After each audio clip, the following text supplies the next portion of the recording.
Il suffit d'une ouverture pour arriver à 2000. Joue la Londres, roule sur le 1700 et devient 2000. Voilà comment faire. Faisons sauter le poney, sortons le juisseur, ayons foi dans la vie londonienne. Sympa. C'est probablement l'affaire la plus courante, et chaque fois qu'il titille le juisseur, tu dois connaître ce coup, qui est l'attaque précoce de la dame.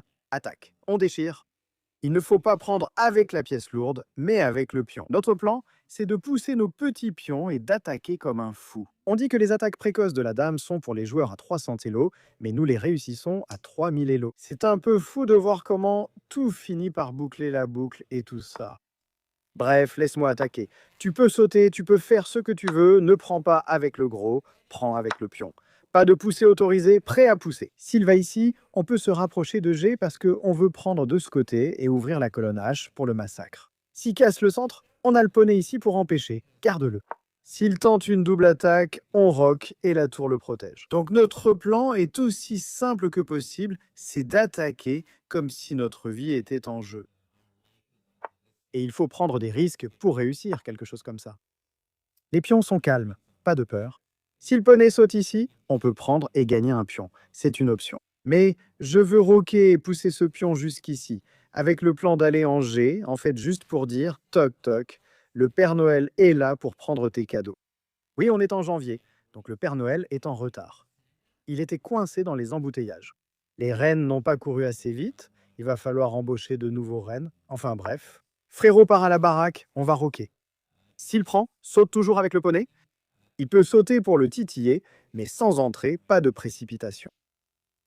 Les poneys dorment, le fou est coincé, le poney ne fait rien, et d'une manière ou d'une autre, son développement ne progresse pas. Et notre plan clair et innovant, c'est juste de dire « Qu'est-ce qui se passe, Kidman ?» Nous jouons 10 coups en 20 secondes. Tu joues 10 coups en 2 minutes. Tu ne sais pas ce qui se passe. Tu veux roquer, tu fonces droit dans la poêle. Tu veux sauter, on va te chasser. Tu peux sauter ici, mais ce pion se détend, donc on peut juste l'ignorer et le pousser. On peut prendre du matériel ici pour éliminer le cavalier, mais l'objectif principal est de gérer cette affaire très importante sur la colonne G. Il essaye de créer un peu de contre-jeu. Franchement, je m'en fiche, mec, c'est Mini Hikaru qui vient de quelque part. J'aurais pu pousser pour dire non, mais ça m'est égal. Le pion va tomber, ça m'est complètement égal. On veut juste ouvrir la colonne H pour la tour. Je ne peux pas prendre ici, c'est gratuit. Alors peut-être que le chaton passe et dit « Laissez-nous passer ». Est-ce que ça m'importe? Franchement, je m'en fiche. S'il prend ici, Monsieur Poney entre. S'il ne le fait pas, le poney tombe. Et s'il sauve le poney, on dit « Toc, toc ». Et le Père Noël est là. J'essaye juste d'ouvrir la colonne E, la colonne G, la colonne H pendant que tu dors dans ton lit. Je vais cambrioler toute la maison. Après la prise, on peut prendre ici, attaquer. La dame peut aussi simplement reprendre. Mais comme la sécurité du roi est plus que douteuse, il l'a ignorée. Il dit ah, « Je vais contre-attaquer, mais je peux prendre ici. » Le poney sauté, je suis un peu plus intéressé par l'idée de faire tomber ce poney avec l'idée d'attaquer. La prise est possible. J'ai envie de mettre un échec parce que pourquoi ne pas te mettre en échec? Tu as l'air plutôt bien et c'est presque un mat. Mais on n'a pas d'échec de ce côté, faisons l'échec quand même. Je peux prendre un pion pour embêter la tour, mais je ne pense pas qu'on avance tant que ça. Il prend. Je m'en fiche, je ne veux pas perdre de temps à prendre le pion. Donc ce que je prépare vraiment, c'est tour prend pion, en disant que si tu prends le pion, je prends, et on obtient une nouvelle pièce lourde, donc tu dois déplacer la tour quelque part, et ensuite je peux juste prendre ce pion. Je menace quelques mates. Sommes-nous les rois du jeu? S'il prend, on ne prend pas. On dit « Tu es mon nounours, tu as remplacé l'ourson qui était là avant, donc félicitations pour le poste. » Ça va mourir, donc il faut trouver une solution. Oh, le coup n'est pas passé. Pourquoi mon temps continue-t-il de défiler? Chess.com? Ouais, la vie sur chess.com, c'est vraiment bizarre, ce mec. Donc s'il met sa tour ici pour contre-attaquer, on prendra ce pion, on attaquera ça, qui est plus ou moins défendu. Mais le vrai objectif, c'est le mat. Et en alignant la tour, et la grosse batterie, elle est un peu clouée, donc il ne peut pas sauter et dire que la grosse pièce est là parce qu'on peut juste frapper. Alors, que faire? La tour ici pour défendre le pion n'est pas là. La tour ici a du sens. T'as sauvé le soi-disant mat, mais lui non, donc on prend le pion. Maintenant, le mat est en train de se produire. La seule façon de sauver le mat, c'est de vraiment jouer tour ici. Ou peut-être jouer dame ici avec l'idée qu'il y a un échec là et que le roi s'échappe un peu. Intéressant. Est-ce qu'on a l'idée? Oui, on peut, même il y a une idée, disons qu'on passe. On peut ici prendre comme un gamin puis échanger la dame, c'est aussi une option. Bref, il a mis la dame ici pour quelques affaires d'attaque. Je peux être un peu chercher à échanger les dames et simplement commencer à pousser ce pion. Il doit déplacer la tour quelque part. On y va et on gagne la partie. Donc c'est la façon simple de faire les choses. L'échec est là, et ça aussi c'est plutôt bien, non? Oui, échec c'est plutôt bien, parce que après qu'il aille là, on peut exploiter le clouage et gagner la tour. Trop de choix. Mec, ouais, cette dame ne fait rien. Il n'y a pas de jeu, mec, il n'y a juste pas de jeu. Notre tour se détend, on peut ajouter un échec ou tenter une autre grosse pièce. Abandonner reste la solution. 88 avec le style London. Malheureusement, je pensais qu'on allait avoir 90 ou quelque chose comme ça, donc on n'a pas trouvé les meilleurs coups, mais on a gagné. Donc, on a choisi l'option G. Fichy n'aime pas. On lui dit Fichy, trouve-toi une vie. Il attaque le pion, on le sauve. Bonne journée de rock. On suit cette voie, puis on pousse nos pions, sans se soucier de ses actions. Un léger sacrifice technique de pion que Fichy est trop peu intelligent pour comprendre. Et ensuite, le classique coup F pour prendre, afin qu'on puisse sauter dedans. Il espère une contre-attaque. Fichy, tu veux sauter, provoquer la reine et gagner, mais au fond, on s'en fiche. Notre-Dame est dedans et la tour prend le pion. Tout le monde est là pour te frapper. On ne craint pas sa contre-attaque, on reste détendu. Prends le pion, pas de mat, il tente ça. Dame, échec et on gagne la tour, et la partie est fichue. Roulez sur le 1800 avec le style londonien. Poussons le pion D, prêt à sauter avec le cavalier, sortir le fou et vous montrer la puissance. Le style de Londres, c'est la voie. Il sort le pion D, nous sortons le fou. Maintenant, quelle sorte de manigance londonienne allons-nous avoir? Pousser de pion, nous faisons de même. Si le fou tente un clouage gagnant, nous le placerons là-bas. Ainsi, aucune action pépé sur Monsieur Poney. C'est un peu cruel, mon pote dit non, on attaque. C'est le Londres du fou furieux où tu pars complètement en vrille. L'idée, c'est de mettre le gros là-bas. Si tu prends, je reprends. Si tu sautes pour l'attaquer, je rock pour le sauver. Et le plan, c'est de pousser, pousser, pousser et continuer à pousser. Mec, le poney a attaqué le pion, donc on a rocké pour le protéger. Maintenant, il faut gérer la poussée. Aussi, il y a une idée stupide quand le poney a sauté pour entrer. L'idée est d'aller là, tente de forcer le minou à rocker. Et si tu roques là, l'attaque arrive. Donc le 1800 panique contre ce super méga, ultra oméga Londres agressif. Ajoute encore 3 ou 4 adjectifs. Je n'ai rien trouvé à dire. Il dit non, le plan c'est peut-être de rester ici et de faire quelque chose, mais si tu sautes là-bas, je vais te virer. Alors, monsieur Poney, rentre chez toi. Je veux arriver avec de bonnes idées. Et je ne sais pas comment il gère ça. Par exemple, s'il rock, ce pion meurt. Peut-être que le plan est de pousser et d'interdire l'entrée. Mais on peut les prendre. Mais ça ne le rend pas trop triste. Disons qu'on saute, il pousse le pion, on le prend, le poney saute, on prend le poney, il reprend. On récupère le pion. Mais est-ce que ça suffit? C'est la question. Le gros prend, la tour reprend. On croit que le poney est imparable. C'est le plan, alors pousse. Prends-le. Tu peux aussi prendre avec le fou. J'aime bien celui avec l'extracteur parce que ça garde l'idée et on cuisine. La tour qui dormait est réveillée. On ne peut pas y aller, il n'y a pas de fou pour l'arrêter. Le roc, c'est comme des bonbons gratuits. Le roi ici, c'est un délire, mais... Je ne sais pas. Si tu fais un coup comme ça, alors peut-être que tu pourrais te faire bannir sur chess.com parce que tu pourrais penser que tu es Hikaru ou quelque chose comme ça. Pousse, prends, prends, prends encore. Et je suppose qu'il n'y a plus de saut, donc techniquement ce n'est pas trop mal. Je suppose que c'est un détail technique de toute façon. Laissons le gamin se débrouiller pendant qu'on se détend. En affirmant que Monsieur Poney veut entrer et faire caca sur toi, monsieur. Roi. Ici, ça a du sens si on peut placer la tour là et préparer une découverte, mais pas aussi bien qu'on le voudrait. Alors laisse le gamin trouver quoi faire, mec, pousse, défense de pion aléatoire et laisse la tour mourir. Notre roc, il dit, ce n'est qu'un pion, c'est plus qu'un pion. Monsieur le fou va rejoindre la fête. Et le poulet est à nous. Ce poney se détend. S'il tente la poussée, j'allais sacrifier, donc puis-je y aller? La tour revient sûrement avec l'idée d'y aller pour chasser le gros, donc on n'est pas prêt à faire le sacrifice. Je veux toujours y aller. Tu vas ici et on saute, mon pote. C'est un cauchemar. D'accord, le pion se détend. Au pire des cas, on peut toujours revenir, donc pas de souci. Le juiceur entre, on sacrifie, il le prend, on le prend, il va dans le coin. Où était l'échec et mat? Leurs pièces sont un peu coincées et la tour ne peut pas sauter par-dessus le pion ici pour nous aider.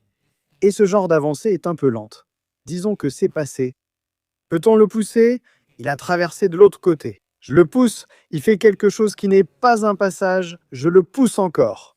Et on se fait piéger, et si je prends, je suis triste. Voilà le vrai problème. Ça a l'air bien avec l'idée de dire qu'on va sacrifier et simplement y aller. Oh, on a été un peu déconnecté. Une connexion Internet de chez McDonald's, version patate, par chez nous. Bref, le plan c'est de sacrifier. Échec fait sauter le poney, amène la tour et on l'écrase. Monsieur Pion se détend. J'aurais pu vouloir faire tomber le poney, mais cela ne m'intéresse pas. Ce qui m'importe, c'est obtenir la sucette. Il peut aller dame ici pour assurer la défense, mais chaque fois qu'on y va, ce cauchemar frappe toujours. Peut-être qu'il faut pousser, demander au poney d'avancer, puis partir ainsi, dit-il. C'est le « Oh, qu'on n'y avait même pas pensé !» On est juste devenu complètement fou. Donc ce serait un mat s'il n'y avait pas le poney là. Comment on gagne réellement? Parce que je peux faire échec, demander au gamin d'aller là-bas, puis avancer mon tout petit pion ici, menaçant un matelas, ce qui n'est pas trop mal.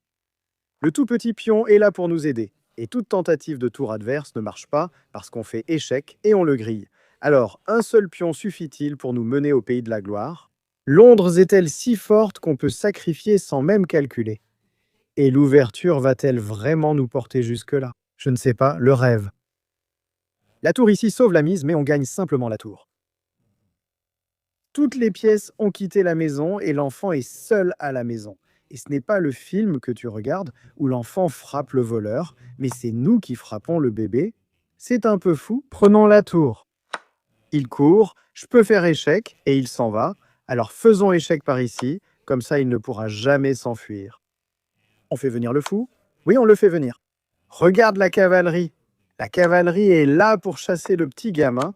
Il peut pleurer qu'il essaie. 95,6 et un brillant, en jouant le stupide Londres. Pourquoi tu joues une autre ouverture, mec? On n'a pas de cerveau, on sort juste le gros comme un fou. On cafouille, mais j'ai été la bonne voie, et l'idée de faire sauter le poney était excellente. Il fait le petit roc. On prend le pion, mais ce n'est pas la bonne montée. On aurait pu sortir le fou ici, titiller la grosse avant de prendre le pion. Il pousse, notre grosse se détend. Il tente quelque chose, le fou sort. Et on sacrifie un farming brillant pour rien. Apparemment, après le pion, il a un mat forcé en 11 coups.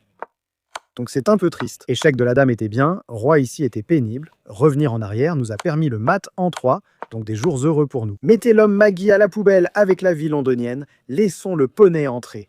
Il essaie de nous piéger avec l'ordre des coups. Peu importe, laissez-moi pousser le pion. Il peut y aller les jeux modernes. C'est la contre-mesure moderne. Il faut pousser. Demande à Maggie de prendre le bonbon et nous allons le griller. Le frérot pense qu'il peut s'en tirer avec le Londres en jouant un truc genre moderne. Mais nous sommes là pour le cuisiner. Il le prend, on reprend, on titille le poney. Et s'il essaye d'échanger la grosse, il va pleurer. Et s'il rentre chez lui en essayant de pleurnicher, on prend le centre du bon garçon, le centre du grand garçon pour toi. Il va roquer, tu vas attaquer et tu vas l'envoyer chez le facteur. Je ne crois pas que le courrier aille là, mais c'est ainsi. Toute tentative de contre-attaque, ça ne marche pas parce que le cavalier est en train de mourir. Et si le fou meurt, celui-ci meurt aussi. Alors, joue 5. Il a essayé de contrer mon Londres, mais il ne sait pas qu'il n'y a pas de contre. C'est incontrable. Grosse question, échanger la pièce lourde ou déplacer les cavaliers n'importe où, comme un idiot.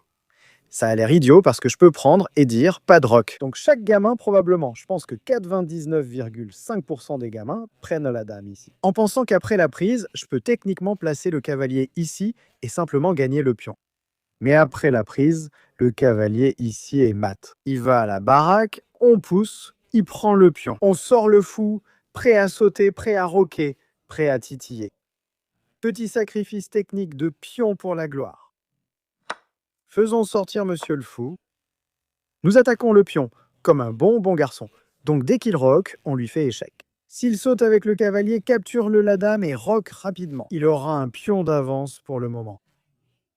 Mais ce n'est qu'une question de temps, une question de temps, une question de quelque chose, je ne sais pas. C'est une question de temps avant qu'il ne pleure. On a oublié l'affaire anglaise de toute façon. Allons sortir le poney et roquer.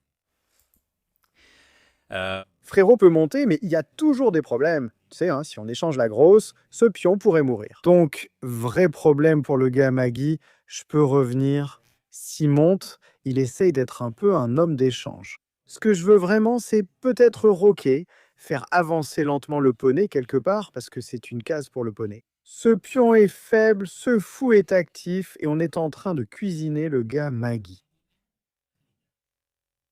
J'essaye d'être le champion de la cuisine. D'accord. Il réfléchit. Le poney ici a beaucoup de sens. Si je prends, il reprend, et je ne peux pas prendre ici parce qu'il y a toujours des tactiques de pinwin. Donc il faut être un peu prudent. Mais le coup le plus logique, c'est juste de prendre la dame, de remettre le fou, et de dire qu'on va y aller doucement. Il peut prendre le poney, mais échanger ne nous dérange pas. Le gars réfléchit. Il a sorti le poney pour nous titiller. Je peux prendre la grosse, lui demander de le prendre. Et si je prends ici, il prendra probablement de ce côté.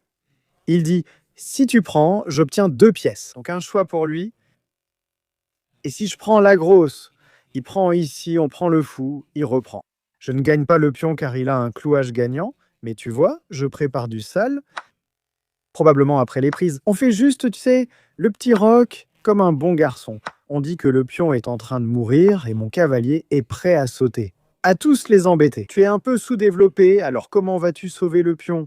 Parce que l'autre tour est prête à rejoindre l'attaque double, tu sautes, ça a un certain sens. Je peux sauter pour embêter les deux à la fois. Ou bien on met la tour. Les tours sur la bonne colonne ouverte D, la colonne E, c'est vraiment mieux. Tu sais, elles sont juste trop bien placées. Rentrer à la maison et pleurer. On lance une triple attaque et une double attaque ici, donc c'est une chute. Ces tours sont mal placés. D'accord. Il pousse le pion. Parce que au niveau des prises, il n'est pas prenable. Il a la défense. Je veux mettre la tour ici et le titiller, mais ce n'est pas jouable. Il va sûrement sauter. J'ai envie de titiller. Ce n'est pas possible. Je veux sauter pour faire des échanges, mais ce n'est pas facile. Je veux la 7e rangée, mais ce n'est pas possible. Ouais, mon frère continue de dire non au paradis. Le fou, c'est bien, mais il pourrait nous repousser, nous chasser, et un jour obtenir le dé. Donc il faut qu'on soit un peu plus rapide dans le business. La tour a l'air bien, il recule sans doute. Et le pic, non? Ouais, il n'y a pas vraiment de bonne manière pour que ça marche. Je peux sauter avec le poney avec l'idée de le piquer et dire bah si tu vas là-bas, je pourrais juste y aller et essayer de faire des échanges. Je ne suis pas sûr que ce soit une si bonne idée, mais on met la pression, on essaye d'y aller. Donc après les échanges, le pion est vraiment en train de mourir. Et peut-être que je saute dedans et que je tente encore plus de business. Oui, il peut pousser et nous titiller, en disant qu'il a la défense, mais on verra. Au moins la tour commence à défendre ça. Donc un peu de pleurnicherie là, pousse-le, on y va. Tu prends, je prends. Je veux gagner le pion. Tu peux le pousser, mais chaque poussée va être problématique. Le Magui ivre trébuche partout sur l'échiquier, laisse-le trébucher, laisse-le bafouiller, ou quelque chose comme ça. Alors, c'est quoi le plan? Maggie mec, d'accord, comme on l'a dit, pousser, c'est la solution. Si j'étais revenu, on aurait pu titiller le poney, mais je veux juste sauter dedans, même juste pour sauter et titiller ici. Mais c'est plutôt facile à sauver. Donc maintenant il prend, et le pion est en train de mourir, donc il faut faire quelque chose. C'est un échec, donc c'est bien. S'il pousse, je peux, sinon il ne l'a pas fait. Alors prends-le simplement. Monsieur Pion meurt, la tour est en retard. Je peux prendre de ce côté. S'il prend ici, je peux reprendre. Et si le cavalier meurt, le cavalier meurt. Le problème, c'est qu'il ne prendra pas. Il va juste frapper ici et nous perdrons une pièce. J'aime l'idée d'aller là-bas, d'embêter le cavalier, d'embêter le pion, et s'il prend, j'obtiens un bon échec et le pion meurt. Pas vraiment, parce qu'après toutes ces prises, le poulet s'en sort, une sortie pour le poulet. C'est quoi ce délire? S'il sauve le cavalier, le pion sera perdu. Il doit donc accepter l'échange. D'accord, choix intéressant. Il dit, oui, tu prends, mais moi aussi. Et oui, tu gagnes le pion. Mais ça n'en vaut pas la peine. Je finis par je marche. Ouais, prenons le 7e ciel d'abord avant de croquer le pion. Le roi ici est à portée d'échec. Il repart en pleurant, laisse-le pleurer. S'il met la tour ici, on croque le pion. Donc on a un pion d'avance et la tour fait la fête. Si cette tour rejoint la fête, c'est la ville des pleurs, alors retourne pleurer. On croque, Tu es coincé à défendre comme un bon petit garçon. Si tu mets la tour ici, on croque tes pions. Oh, je peux même aller au 6e ciel, pas au 7e, pour titiller le poney. Bon, disons juste que le pion meurt aussi. Attends, combien de pions meurent? On a pris ici, là aussi. Ce pion meurt, la vie est étrange. Il a proposé un échange. On a le choix, allons écraser une tour, prendre un pion, prenons un pion. Ce pion meurt aussi, et puis le poney meurt aussi. Trop de choix, plus 2 pour nous. Il peut aller faire le ménage, mais il n'y a rien à nettoyer pour lui. Il peut donner l'échec. On s'en sort. Un saut de poney pour gagner un pion, c'est une idée. Je prends par ici, non? Il prend par ici et un échec arrive. J'aimerais vraiment échanger les tours. Aussi, après la prise, il pourrait gagner ça. Donc, j'aime bien cette façon. Comme ça, je peux aussi gagner ça. Alors, disons que je prends le pion, il prend par ici. Je reviens simplement en arrière pour couvrir l'affaire. Il gagne ce pion. Et on pense qu'on fait le ménage, une maison bien propre pour nous. Il peut glisser un échec avec l'idée de faire échec, de le gagner, mais ce ne sera pas le cas. C'est un mat, donc il faut faire preuve de prudence. On dit « ne me mets pas mat ». Tu prends un pion, tu obtiens un pion passé, mais on fait le ménage chez toi. Et quel est le plan? On pousse et on gagne, c'est un plan béton. Je ne vais pas me plaindre. D'accord, il va au 7e ciel. Qu'est-ce que ça fait? Échec? Non. Entrée? Pas vraiment prise? Pas vraiment. Donc je ne suis pas sûr de comprendre tout le plan. On va juste grignoter, hein, il grignote aussi, mais ça va, peut-être qu'il veut sauter dedans et titiller un peu. Mais on a la défense. On aurait pu sauver le pion, mais on préfère avancer le pion B jusqu'à la terre promise. D'accord, on va le pousser, il va le pousser, on va le pousser, il va le pousser, on va le pousser. Que la course commence. Aussi, avec le pion ici, on peut même aller là-bas. Donc il n'y a pas d'embrouille de maths et le cavalier est libre de faire son travail. Pousse, pousse et pousse. Il voudrait revenir en arrière et l'arrêter, mais il l'a poussé trop vite. Et il y a un pion de plus pour le protéger, alors laissons-le réfléchir pendant que nous faisons un pré-coup, car nous sommes Icaro. La tour vient ici pour dire non, mais ensuite l'autre ami est là. Si tu le pousses, il fait quelques sauts de cavalier. Où saute-t-on, mec? D'accord, il veut croquer ce pion. Je peux simplement ignorer et pousser, parce que même s'il fait échec, on s'en sort juste en avançant. Et qui arrête ce petit? Personne ne peut l'arrêter. Le gars court comme s'il fuyait l'école. Ouais, le gars ne voulait pas des devoirs de vacances d'été, donc il a juste couru dès que la cloche a sonné, il a juste couru. La tour a une idée pour l'arrêter, puis on peut le placer là. C'est la fin. Frérot était 1900, mais cette vie londonienne, pas le vrai Londres, mais une sorte de vie à la londonienne, ça a marché. Oh, je peux faire échec et m'occuper de l'affaire, ça va, mais je veux avoir la grosse. Et si j'y vais en disant je te pique, tu recules, je te cloue, il s'en sort un peu, non? Je suppose. Donc on doit faire échec, pousser et faire ça de la manière stupide. Oui, oh, j'ai aussi une tour ici. Ça a l'air mieux que de simplement pousser. Donc on va tenter l'affaire du coup de pique. Le poney ne peut pas être le champion du saut. Et s'il met la tour ici pour maintenir la défense, on peut être un mini Gotham et sacrifier la tour pour attraper le gros. Il y a une idée de mettre la tour ici, en disant « si je prends le poney, je gagne le pion ». Donc il a des idées pour faire le travail. Monsieur Pion, attends, est-ce qu'on a le poney ici? Laisse-moi cuisiner. Le poney va là pour sauver le pion, et on récupère la grosse. Frérot veut vraiment le gros gratuitement. Je veux vraiment le gros dans ma vie. Mec, tour sacrifice là-bas, mais après la vie est tranquille. Une fois qu'on a la tourelle. Son pion passé veut courir, mais il n'a jamais couru. Il s'est juste retrouvé coincé quelque part. Alors tu veux prendre le poney et on s'occupe de cette affaire. On a la protection, donc le bonheur pour nous. Il fait sauter le poney. C'est bon. Tu peux te sacrifier. Allons-y, gros, sors faire la fête. Le frère va essayer de pousser du pion. Soyons un peu provocateurs. Je peux faire échec, mais je ne crois pas que ce soit un mat. On peut vérifier encore? Poussons juste ces pions, non? Un peu de troll là. Mais on veut rester ici avec la puissance de la protection. S'il va là, échec avec la dame devrait être la fin. C'est la fin, monsieur Poulet. On ne va pas te frapper, mais te faire frire pour préparer de bons nuggets de poulet. Qui n'aime pas les nuggets de poulet? La seule option pour la tour ici, on ne peut pas s'échapper de toute façon. Maggie? On fait cuire le Maggie dans l'eau. 5 plus 8, ça fait 15. Ouais, trop lent, mec. Tu es censé cuisiner Maggie en moins de 2 minutes, mais il nous a fallu 15 minutes pour les préparer. Le gars n'abandonne pas. Le gars il va pleurer pendant 2 minutes. Allons frapper ce Maggie. 4,26 frère. On était les rois du game ou quoi? Alors, on a eu cette histoire de fou, très très rusée, où on a fait un petit sacrifice technique de pion. C'est un monstre? C'est fou, bref. Stockfish, trouve-toi une vie. On prend le pion, on sort le cavalier, et ici on décide d'écraser la dame, prendre le fou et faire juste le petit roc. Mets les tours sur la colonne ouverte et détends-toi.